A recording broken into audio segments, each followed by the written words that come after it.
criado, né, por um império, né? Não, isso. O cristianismo não foi criado pelo império, ele se criou sozinho numa batalha latim ou outra língua. Se alguma tradição mais judaizante, ou alguém, como hoje, o pessoal fica brincando com o hebraico, não tem a mínima ideia do que está fazendo e fica mexendo com as palavras. Aí pegou uma palavra feminina e identificou com Sofia, porque Sofia era uma representação teológica no mundo grego. E fez uma ligação, alguma comunidade pode ter feito isso, não, inclusive não duvido.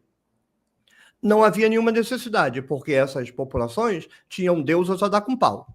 Tinha mais deusas do que deuses naquela cultura, apesar de que a gente conhece muito mais os deuses do que as deusas. Mas as deusas eram muito mais populares por conta do culto de fertilidade, do parto, essas coisas todas. Mas se isso aconteceu, ficou como um item fossilizado, porque não teve nenhuma tradição no cristianismo ortodoxo. E se você descobrir um determinado texto, uma tradição, em que Rua foi transformado na Sofia, incorporado como mãe de Jesus, e dizer no cristianismo primitivo, bobagem. Não, o pessoal adulterou, bobagem. Você tem um movimento do Jesus histórico, se é que aconteceu. Depois você tem os diversos, plurais movimentos de recepção dessa tradição, sem nenhuma centralização. Pensa em igreja evangélica, cada um falando uma besteira maior do que a outra, sem nenhum controle.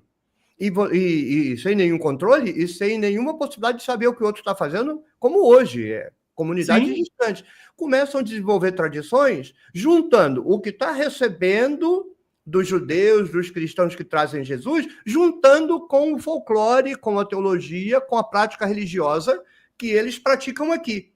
Então, cada cristianismo de uma região era completamente diferente do cristianismo de outra região, porque se desenvolveu sem centro.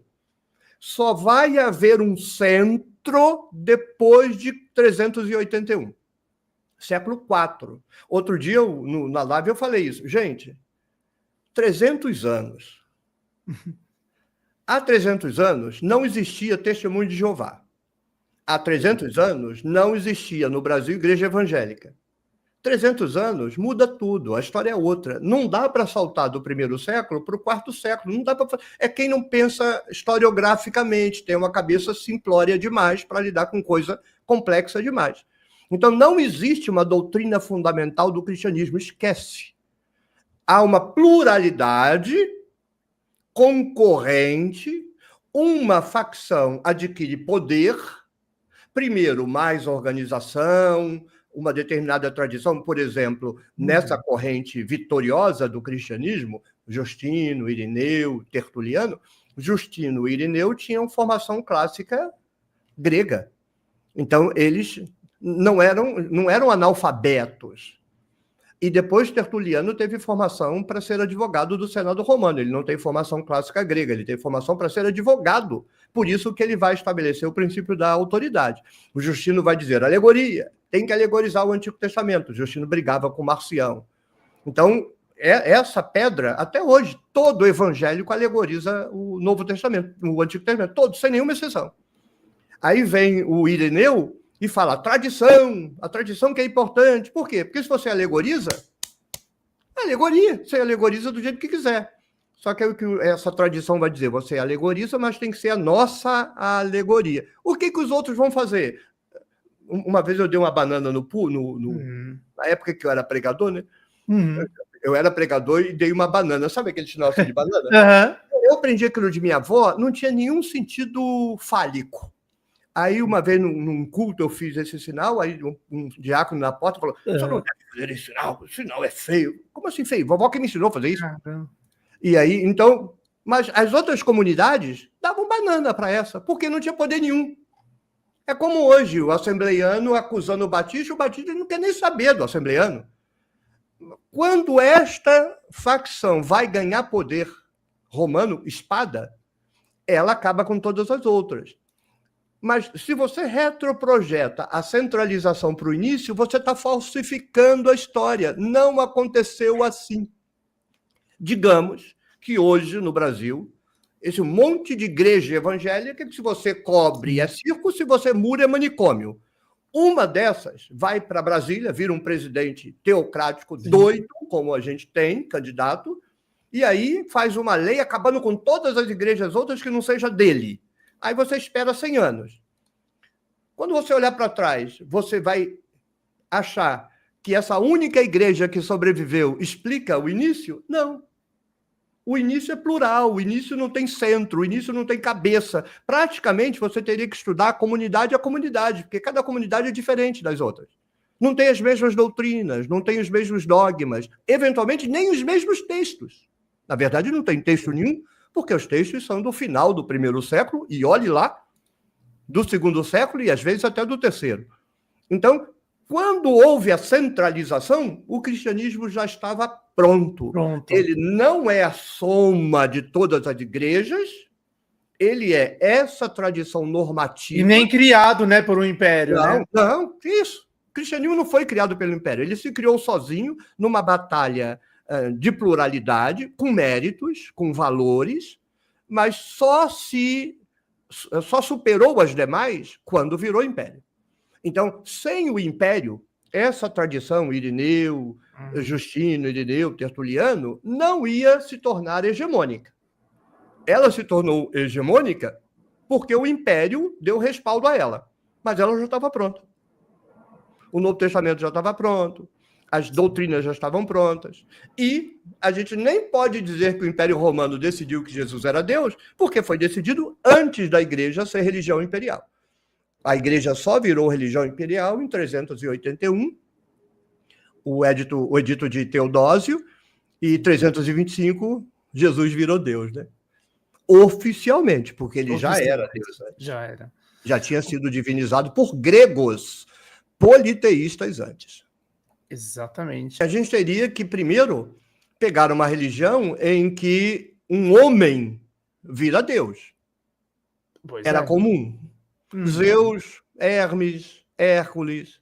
O processo é o contrário. Você inventa deuses, aí depois vem gente dizer que no início era um homem que virou Deus. Mas isso é conversa fiada de historiador, essa coisa toda. O caso de Jesus não é um homem rebelde que vira Deus. A questão é, pode um homem virar Deus? Agora, olha só.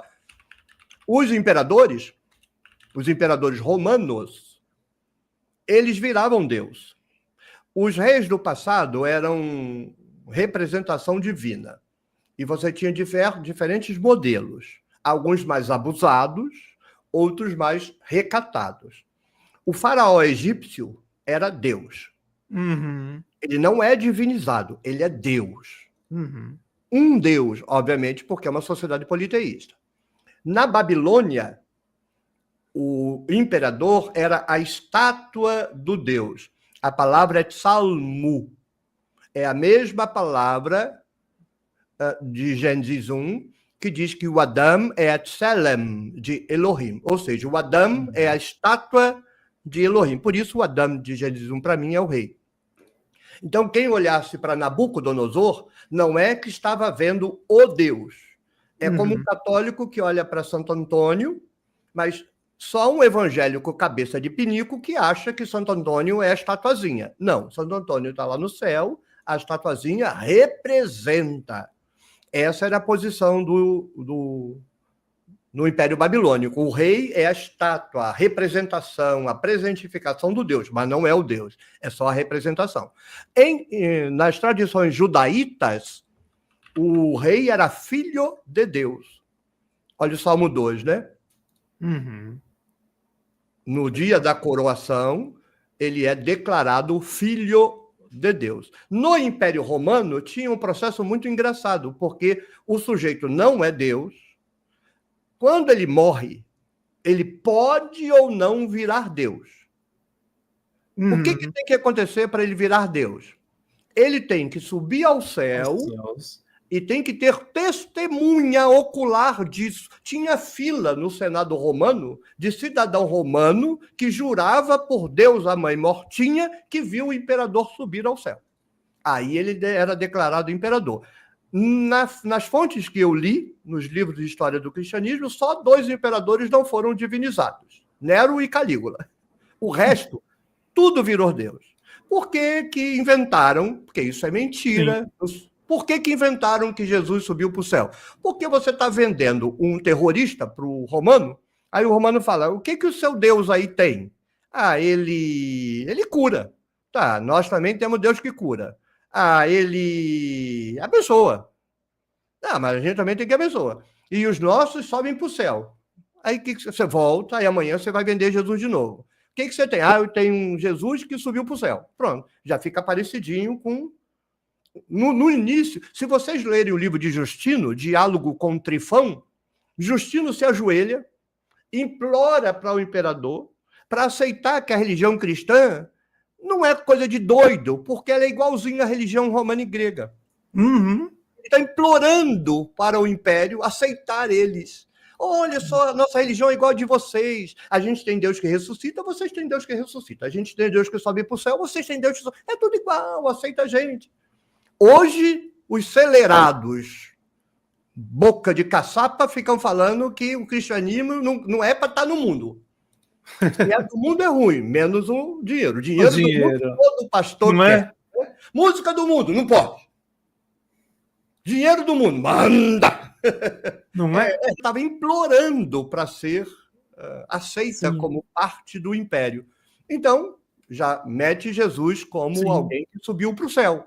Mesma coisa ter nascido de virgem. Você vai apresentar Jesus para a comunidade grega, o que seu Jesus é? É um homem. Ah, não me venha não, a gente tem Héracles. Os nossos heróis, os deuses vinham aqui, emprenhavam as nossas morenas e saíam esses super-homens. Então, vamos fazer Jesus ser emprenhado também. É exatamente assim. Isso não tem nada de ortodoxo, isso não tem nada de controle, isso é uma produção descentralizada com foco no cliente. Jesus foi construído não por interesse de quem está montando. Jesus foi construído por demanda de quem ia comprar. Então eu olhava, o que o grego quer? Isso. Aí eu invento um Jesus grego. Não é o império, não é o seu Joaquim, não é um papa. Todas as comunidades fizeram isso e fizeram muito mais. Essa cena é aquela cena majoritária da Igreja Ortodoxa que vai se tornar imperial. E quando se tornar imperial, o pacote já está feito. E foi feito descentralizadamente.